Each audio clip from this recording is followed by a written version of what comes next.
اعوذ باللہ من الشیطان الرجیم بسم اللہ الرحمن الرحیم الحمد للہ رب العالمین والصلاة والسلام علی اشرف الانبیاء والمرسلین وآلہ الطیبین الطاہرین اعوذ باللہ من الشیطان الرجیم وَإِذْ قُلْنَا لَكَ إِنَّ رَبَّكَ أَحَاطَ بِالنَّاسِ وَمَا جَعَلْنَا الرُّؤْيَا الَّتِي أَرَيْنَاكَ إِلَّا فِتْنَةً لِلنَّاسِ وَالشَّجَرَةَ الْمَلْعُونَةَ فِي الْقُرْآنِ وَنُخَوِّفُهُمْ وَمَا يَزِيدُهُمْ إِلَّا طُغْيَانًا كَبِيرًا۔ اس سے پہلے اس آیت کے سلسلے میں گفتگو ہو گئی۔ آیت کے سیاق کے اوپر ہم آج گفتگو کریں گے۔ سیاق آیت میں اللہ تعالیٰ نے فرمایا کہ ہم نے آپ کو بتا دیا ہے وَإِذْ قُلْنَا لَكَ إِنَّ رَبَّكَ أَحَاطَ بِالنَّاسِ، آپ کا رب جو ہے وہ لوگوں کے ساتھ علمی احاطہ رکھتا ہے۔ اللہ تعالیٰ کا علم جو ہے وہ پورے کائنات کو احاطہ رکھتا ہے، تو لوگوں کے بارے میں بھی احاطہ رکھتا ہے کہ آئندہ کیا کچھ ہونے والا ہے، کون لوگ کیا کرنے والے ہیں۔ آگے وہ احاطۂ علمی کے بارے میں ایک بات کا ذکر ہے، وہ بات ہے وَمَا جَعَلْنَا الرُّؤْيَا الَّتِي أَرَيْنَاكَ إِلَّا فِتْنَةً لِلنَّاسِ، جو ہم نے خواب آپ کو دکھایا تھا وہ صرف لوگوں کے لیے فتنہ ہے۔ فتنہ یعنی لوگوں کی آزمائش ہے اور امتحان ہے۔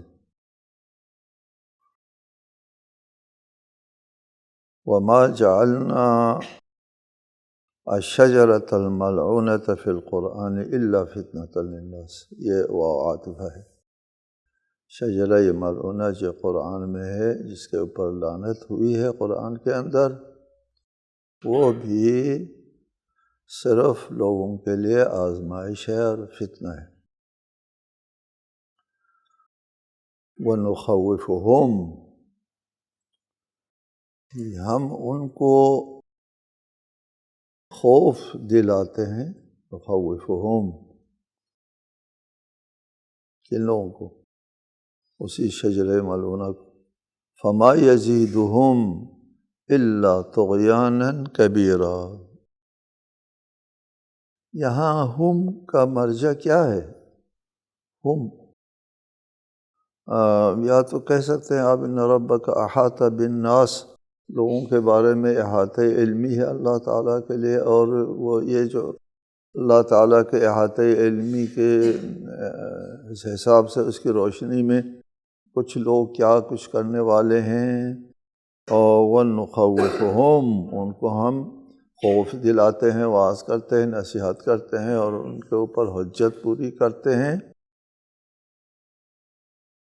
اس کے باوجود یہ ایسے لوگ ہوں گے فَمَا يَزِيدُهُمْ إِلَّا طُغْيَانًا كَبِيرًا، یہ لوگ ایسے ہوں گے کہ ان میں طغیان بھی کبیر طغیان ہوگا۔ چنانچہ چشم جہان نے دیکھ لیا اس طغیان کبیر کو۔ یہ آیت کا سیاق جو ہے وہ بھی واضح ہے کہ یہ فتنہ کیا ہے، وہ شجرہ ملعونہ کیا ہے، قرآن مجید میں کن کن لوگوں کے اوپر لعنت ہوئی ہے۔ کچھ لوگ کہتے ہیں شجرہ سے مراد شجرہ زقوم ہے، جو جہنم میں جو درخت اگے گا۔ شجرہ زقوم ایک عذاب ہے، ایک آتش جہنم پر بھی لعنت نہیں ہوئی، شجرہ پر بھی لعنت نہیں ہوئی، وہاں ملائکہ غلاظ شداد ہے، معاذ اللہ، کبھی قرآن میں ان کے اوپر لعنت نہیں ہوئی۔ قرآن میں لعنت ہوئی ہے یہود کے اوپر، نصارہ کے اوپر، منافقین کے اوپر، رسول اللہ کو اذیت دینے والوں کے اوپر لعنہم، خدا کی لعنت ہوئی ہے رسول اللہ کو اذیت دینے والے منافقین اور مشرکین اور اہل کتاب، ان پر لعنت ہوئی ہے۔ اور یہ جو شجرہ کہا ہے، شجرہ لفظ قوم نہیں کہا، قوم نہیں کہا کہ کوئی خاص قوم ہے، مثلا عرب قوم ہے، عجم قوم ہے، فلاں قوم، قوم کا لفظ استعمال نہیں کیا۔ ناس کا ذکر کیا اور ان میں سے ایک شجرہ کا ذکر کیا، سلسلہ نسب کا ذکر کیا۔ ایک سلسلہ نسب سے مربوط ہے، یہ شجرہ کہا ہے، شجرہ سلسلہ نسب کو کہتے ہیں، اس ایک سلسلہ نسب ہے جس پر قرآن نے لعنت کی ہے، ایک سلسلہ نسب ہے، اس کے اوپر قرآن نے لعنت کی ہے۔ اور اس سلسلہ نسب کے بارے میں سب کو معلوم ہے کہ اس سلسلہ نسب نے کیا ظلم نہیں کیا۔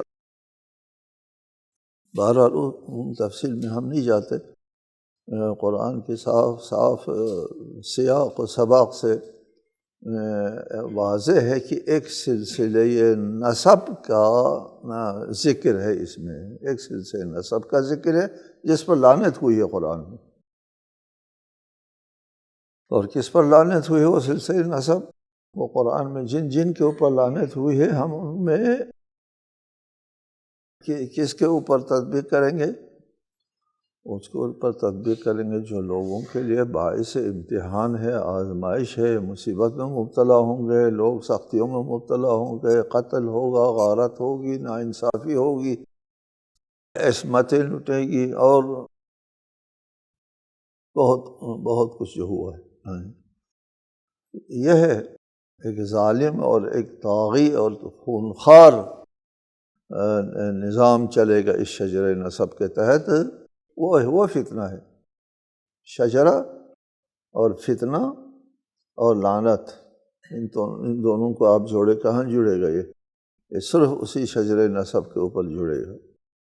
اور ان کی طغیان، فما یزیدہم الا طغیانا کبیرا، اتنے نصیحت اور اتنے عذاب وغیرہ کا جو ہے ان پر، قرآن بھی وہ پڑھ لیتے تھے، حدیث بھی وہ سن لیتے تھے، وہ پڑھ لیتے تھے، رسول اللہ کی پیشن گوئیاں جو ہے وہ بھی سن لیتے تھے۔ اور پھر یہ لوگ کیا کرتے تھے؟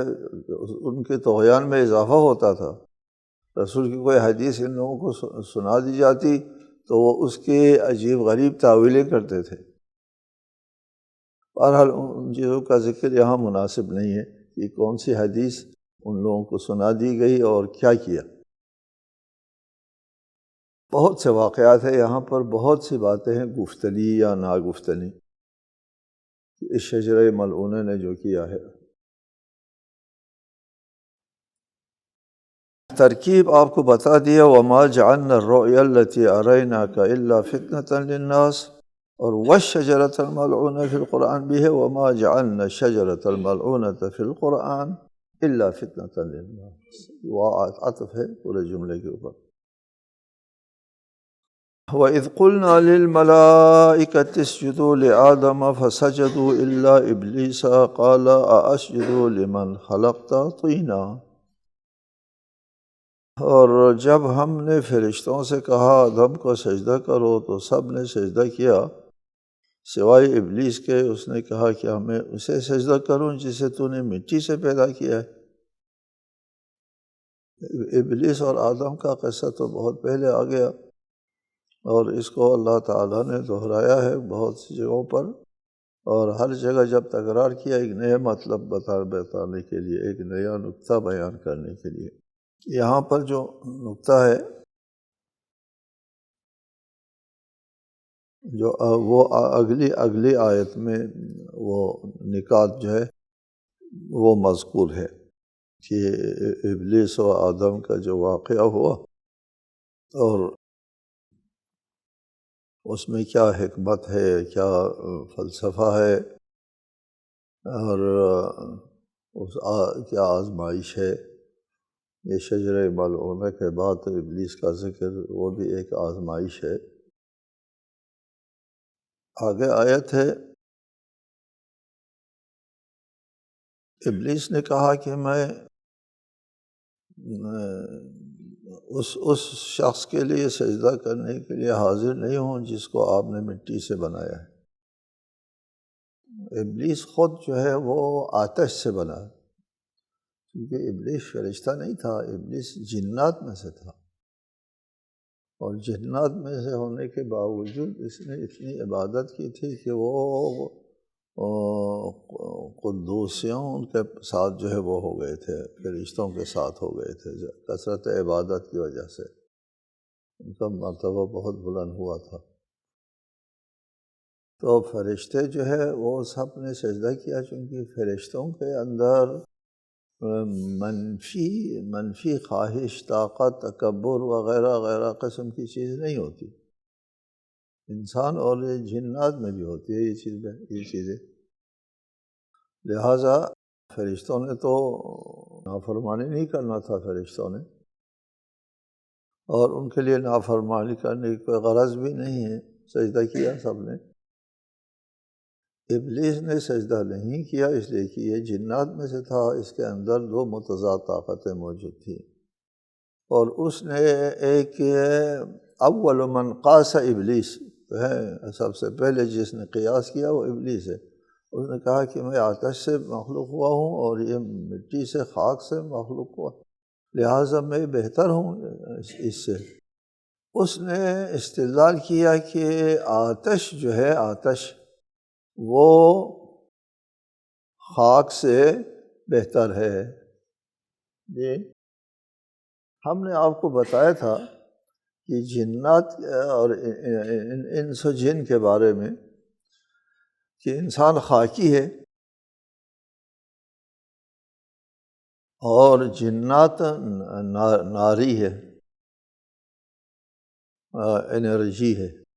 جی ہم لوگ مادہ ہے، وہ انرجی ہے۔ ہم باشعور خاک ہیں اور جنات جو ہے وہ باشعور انرجی ہے۔ ابلیس نے کہا خاک سے انرجی بہتر ہے، کہ میں انرجی سے بنا ہوں اور یہ خاک سے بنا ہے۔ خاکی عناصر اور انرجی، آج کل کی دنیا میں انرجی اور مادہ، ان دونوں کے درمیان میں کیا رشتہ ہے؟ اصل مادہ تھا کائنات میں، اور پھر مادہ کے بکھرنے سے انرجی بنتی ہے، یا اصل انرجی ہے اور اس کے سمٹنے سے مادہ بنتا ہے؟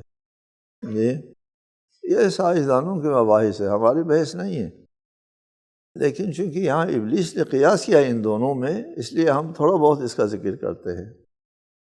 یہاں پر ایک نظریہ ہے کہ کیا اصل مادہ ہے، مادہ کے بکھرنے سے انرجی بنتی ہے، یا اصل انرجی ہے اور انرجی کے سمٹنے سے مادہ بنتا ہے؟ کچھ اور لوگوں نے کہا اصل یہ دونوں نہیں ہے، یہ دونوں اصل نہیں ہے، اس لیے کہ کوئی بھی چیز اپنی ذات کو نہیں چھوڑتی۔ وہ اگر ذاتی ہے، انرجی ذاتی ہے، تو وہ اپنے ذات کو چھوڑ کے مادہ نہیں ہوتی وہ، اور اگر مادہ اس کے ذاتی ہے تو اپنے ذات کو چھوڑ کر کے وہ انرجی نہیں ہوتا۔ ہر چیز اپنے ذات کو نہیں چھوڑتی، لہٰذا یہ دونوں صفت ہے ایک اور ذات کے جو پوشیدہ ہے۔ بہرحال یہ نکتہ ہے آپ کے لیے علمی۔ ابلیس نے ان دونوں میں موازنہ کیا، خاک و انرجی، مادہ اور انرجی میں، اور انرجی کو فضیلت دی اس نے۔ انرجی کو کیا فضیلت ہے؟ مادے کے اوپر جی کوئی فضیلت نہیں ہے۔ بہرحال اس نے اپنے رائے سے، ذاتی رائے کا مدرسہ سب سے پہلے ابلیس نے کھولا۔ ذاتی رائے کہ میری رائے یہ ہے، میرا نظریہ یہ ہے، میرا خیال یہ ہے یہ کہ انرجی بہتر ہے، خاک مادہ سے بہتر ہے، میں اپنا نظریہ، اور پھر اپنے نظریے پر قیاس، چونکہ خاک سے انرجی بہتر ہے لہٰذا آدم سے میں بہتر ہوں۔ بہتر آدمی کمتر آدمی کے لیے سجدہ نہیں کرتا، لہٰذا میں سجدہ نہیں کرتا ہوں۔ ٹھیک ہو گیا؟ قال، اب ابلیس کہتا ہے ارأیتک ھذا الذی کرمت علی لئن اخرتنی الی یوم القیامۃ لاحتنکن ذریتہ الا قلیلا۔ ابلیس کہتا ہے کہ مجھے بتاؤ، یہ تو بتاؤ، یہی ہے وہ جسے تو نے مجھ پر فضیلت دی ہے آدم؟ اگر تو نے مجھے قیامت تک مہلت دی تو میں قلیل تعداد کے سوا اس کی سب اولاد کی جڑیں کاٹ دوں گا۔ یہ اس کے سجدہ کرنے کے لیے مجھ سے کہا گیا اور مجھ سے سجدہ نہیں ہوا، اور اس کی وجہ سے میں مطرود ہوا، راندہ درگاہ ہوا، اس کا انتقام میں اس کی اولاد سے لوں گا۔ ٹھیک ہے جی؟ یہ لفظ ارأیتک کو ذہن میں رکھو، یہ رؤیت سے نہیں ہے۔ ارأیتک رؤیت چشم کی دید سے مربوط نہیں ہے۔ یہ ترکیب استعمال ہوتی ہے عربی ادب میں جہاں اخبرنی کہنا ہو، اخبرنی مجھے تو بتاؤ، یہ تو بتاؤ، جہاں بھی ارأیتک کا ترکیب ارأیتکم ارأیتک یہ ترکیب آ جائے تو بہت سے ترجمہ والوں نے ارأیتک کیا آپ نے دیکھا ہے ترجمہ کیا ہے رؤیت سے، نہیں، غلط ہے۔ ارأیتک اخبرنی کے معنی میں آتا ہے۔ کیا آپ مجھے یہ تو خبر دے دیں جس کو آپ نے مجھ پر فضیلت دی ہے، لئن اخرتنی، اگر آپ نے مجھے مہلت دی قیامت تک کے لیے تو میں اس کی اولاد کو نہیں چھوڑوں گا، الا قلیلا، کچھ تھوڑے لوگ بچ جائیں گے میرے ذات سے، ورنہ باقی سب کے میں جڑیں کاٹ دوں گا۔ اس نے کہا لئن اخرتنی، اگر آپ نے مجھے مہلت دے دی، تو اللہ تعالیٰ نے مہلت دے دی۔ جی، قال اذهب، جاؤ کرو، فمن تبعك منهم فإن جہنم جزاؤکم جزاء موفورا، ادھر جہنم تمہارے انتظار میں ہے اور تمہارے اور تیرے پیروی کرنے والوں کے انتظار میں ہے، جاؤ کرو۔ پہلے ہم یہ بات بتائیں گے کہ اللہ تعالیٰ نے مہلت دے دی، کس کو مہلت دی؟ اس جن کو، اس شیطان کو، اس ابلیس کو، جس نے کہا کہ میں ان کی اولاد کو سوائے چند لوگوں کے سب کی جڑیں کاٹ دوں۔ یہ دعویٰ کرتا ہے کہ میں یہ کام کروں گا، اور اللہ تعالیٰ کہتے ہیں ٹھیک ہے جاؤ کرو۔ روکنا چاہیے جی، اس کے نیت بہت بری ہے، اس کے عزائم بہت برے ہیں، میرے مخلوقات کو یہ جہنم کی طرف رواں کرتا ہے جی، اس کو یہیں پر ختم کر، نیست و نابود کر دو، تہنیس کر دو، کیوں چھوڑ دیا؟ کیوں مہلت دے دی؟ بات کیا ہے؟ یہ بھی نہیں ہو سکتا اللہ تعالیٰ کو علم نہ ہو، نہیں ہو سکتا، اللہ کو علم ہے، اور پھر اس نے خود کہا ہے، اعتراف کیا کہ میں یہ کام کروں گا، مجھے اس کام، لئن اخرتنی، اگر آپ نے مہلت دیا تو میں یہ کام کروں گا، تو اللہ کہتا ہے مہلت دیتا ہوں، کرو۔ یہ تو نہ ہوا، یہ ہونا، جواب یہ ہونا چاہیے تھا کہ اگر تمہارے یہ عزائم ہے تو تم کو میں مہلت نہیں دوں گا۔ کیوں مہلت مل گئی؟ اس کا جواب سن لیں گے آپ، اچھی طرح سمجھ لیں گے کہ اللہ تعالیٰ نے انسان کو بنایا، انسان فرشتہ نہیں ہے، یک طرفہ مخلوق نہیں ہے، انسان کو دو راہے پہ کھڑا کر دیا ہے اللہ تعالیٰ نے، دو راہے پر، منفی ترجیحات بھی اس کے اندر موجود ہے اور مثبت ترجیحات بھی اندر موجود ہے، اور اس کے درمیان میں کھڑا کر دیا، کیوں؟ اس لیے کہ اس انسان کو بنایا ہے زمین پر مکلف بنانے کے لیے، ارتقاء کے لیے، اللہ کا قرب حاصل کرنے کے لیے، ابدی حیات اور ابدی زندگی کے لیے اللہ تعالیٰ نے انسان کو خلق کیا ہے۔ اور یہ ساری باتیں مفت میں انسان کو نہیں ملنے والی۔ مفت میں ملا تو اس کی کوئی قیمت نہیں ہے، عدالت بھی ہے، اور اس نامراد کو بھی ملے اور اس مقدس ترین کو بھی ملے، دونوں۔ یہ عدالت نہیں ہے، مفت میں اللہ نے نہیں دینا سب کو، اب ایسے ہی استحقاق کی بنیاد پر دینا۔ استحقاق کب ہوگا؟ آزمائش میں ڈالے، آزمائش میں ڈال کر کے عملاً وہ کس کام کا مستحق ہے، پھر اس کے بعد وہ عمل اس کا استحقاق پیدا کرتا ہے۔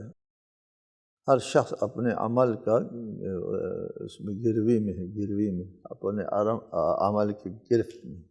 جی دیکھتے ہیں وہ کس عمل کی گرفت میں چاہتا ہے، درمیان میں کھڑا کرتا ہے۔ آپ شیطان کے بارے میں پوچھتے ہیں کہ شیطان کو کیوں مہلت دی؟ میں آپ سے پوچھتا ہوں کہ اللہ تعالیٰ نے ہمارے اندر حسد کا مادہ کیوں رکھا؟ نہ رکھتے۔ یہ بغض کا مادہ کیوں رکھا؟ نہ رکھتے۔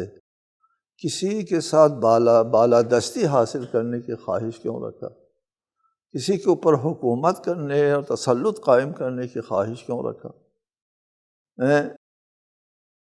اور بہت سی چیزیں، بہت سے منفی طاقت ہے انسان کے اندر۔